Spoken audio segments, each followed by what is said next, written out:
Galloway victory in Rochdale by-election reflects anger over Gaza genocide. The Workers' Party's entry into the race transformed the northwestern by-election into a referendum of British complicity in the Israeli war crimes. Quote, Keir Starmer, this is for Gaza, end quote. George Galloway makes clear the basis for his victory in Rochdale, which is the widespread disgust and horror at British complicity in the Gaza genocide, and the Labour Party's role in particular. In total opposition to what the media were assuring us last week, that residents of all backgrounds wanted the election to be fought on local issues only, the result in the Rochdale by-election, with a large majority to George Galloway and the Workers' Party, shows that a very large number of those who voted did indeed see the election as a referendum on British complicity in the Gaza genocide, and on Labour Party complicity in particular. As Galloway himself declared from the podium as results were announced, quote, Keir Starmer, this is for Gaza. You have paid and you will pay a high price for the role that you have played in enabling, encouraging and covering for the catastrophe currently going on in occupied Palestine in the Gaza Strip. End quote. We have written recently about the growing disgust and disillusionment among those who are paying attention to the horrors unfolding in Palestine, both toward the hypocrisy and the servility of politicians of all the major parties, and toward the obviously lying and biased media coverage.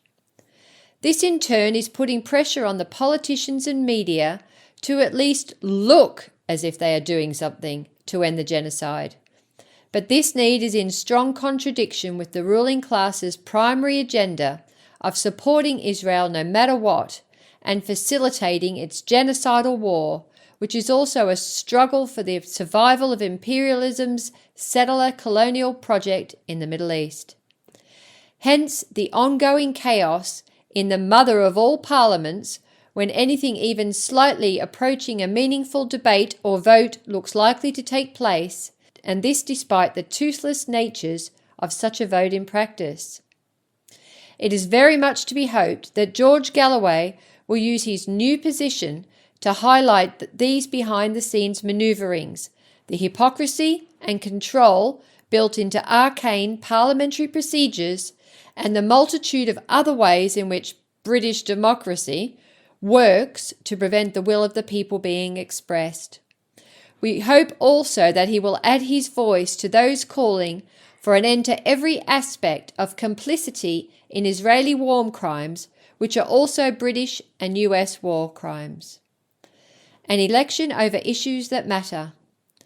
Voters for all three main parties stayed away from the poll, as can be seen from the fact that the runner-up was a self-declared, non-political, independent candidate whose campaign focused on the closure of the local maternity hospital and the A&E department, the lack of local support services, the need for decent sports facilities for young people, and the dire financial position of the town's ailing rugby and football clubs.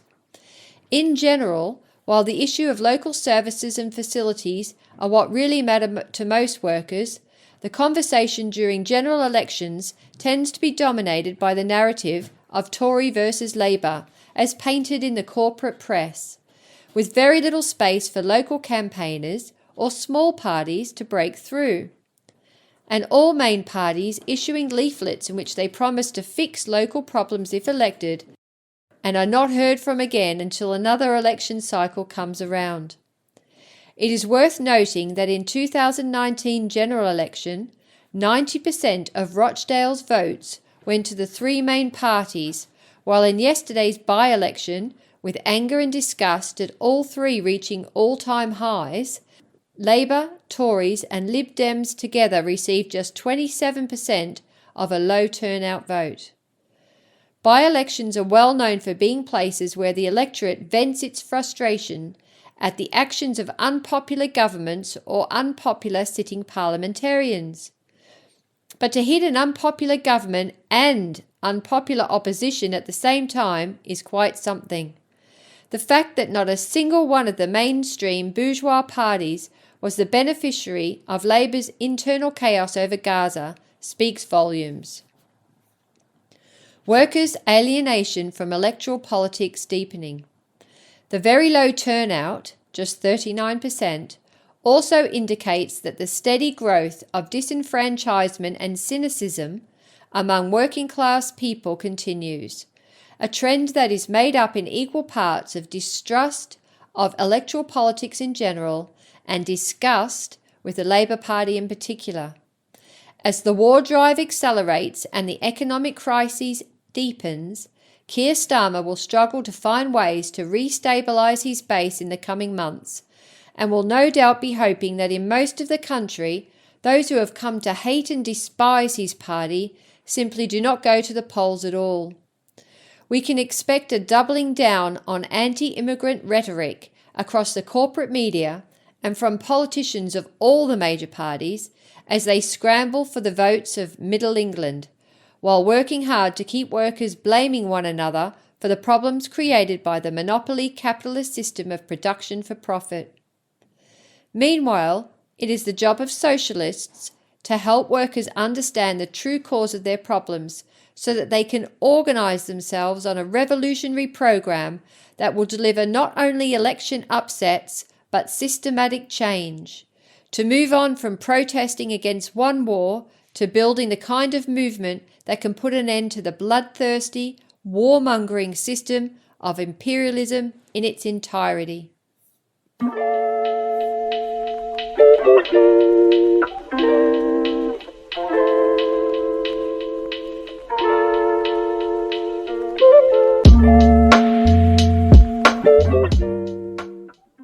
Thanks for listening to Proletarian Radio. We aim to bring you the best Marxist analysis on current affairs, revolutionary history, and theory. Do like, comment, subscribe, and share our content to help us reach the widest possible audience. We are a small organization with limited resources, and we need workers' support if we are to grow and fulfill our mission. If you are able to make a one-off or regular donation, no matter how small, please visit our website at thecommunists.org and register as a supporter.